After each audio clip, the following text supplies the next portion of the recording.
তো বিকেল 5টার সময় আমি শাড়িটার উপরে রেডি হয়ে চলে গেলাম পুজো দেখতে। তো আমার একটা ননদ ছিল, আমাকে তুলবে না, তাই আমি বললাম পিছনে থাকবে, তো উঠবি। তো কি পুজো তোমরা দেখো, ভিডিওটা দেখলেই বুঝতে পারবে। ওই আমি যে চাল এনেছিলাম সেই চাল বিক্রি করে সবাই মিলে এখানে পুজো করা হয়েছে। তো মা আমি বিকেলবেলা চললাম প্রসাদ খেতে। তো চলো আমার সঙ্গে ভিডিওটা তোমরা কন্টিনিউ করো। তো ওইখানে চলে এলাম, তোমরা এবার একটু দেখতে থাকো, এখানে আর কিছু বলবো না, সবার কথাগুলো একটু শুনো, ভালো লাগবে।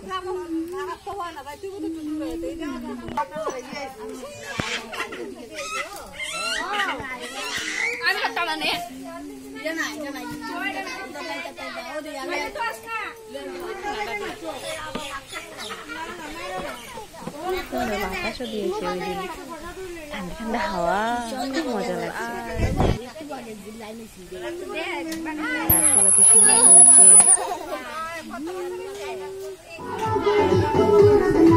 আর এদিকে শুরু হয়ে গেল।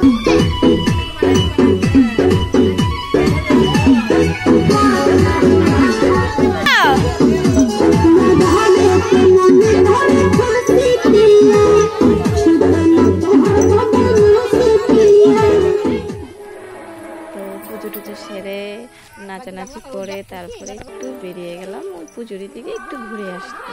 তো ওই দিন না খুব পুজো ছিল, খুব সুন্দর লাগছে শুনতে। তো আমি আর ভিডিওটাকে মিউট করিনি, ওটাকে চালু রেখেছি আর এদিকে অন ভয়েস দিয়েছি। ওটা ছিল বাড়িতে আসার পথে একটুখানি। তারপর আর কি মেয়ে বললো অটো দেখে ওইখানে উঠবো, তো দেখো উঠে কি দুষ্টুমি শুরু হয়ে গেল। তারপরে ওটা ছিল রাতের একটু শ্যুট, মেয়ের কি দুষ্টামি দেখো, ওটা ছোট সময়ের ওর বিছানা ছিল আর কি, তো বলছে ওটাতে ঘুমাবো, ওটাতে তো আর পারবে না। তো ওর বাবা ওকে দেখিয়ে দিচ্ছে আর কি কিভাবে ঢোকানো যায় আর কি ওটার মধ্যে। তো খুব মজা করছিল ওটা দিয়ে। তো তোমাদের ভিডিওটা কেমন লাগেছে আমাকে একটু জানিও, যদি ভালো লাগে থাকে নেক্সট ভিডিও দেবার চেষ্টা করব।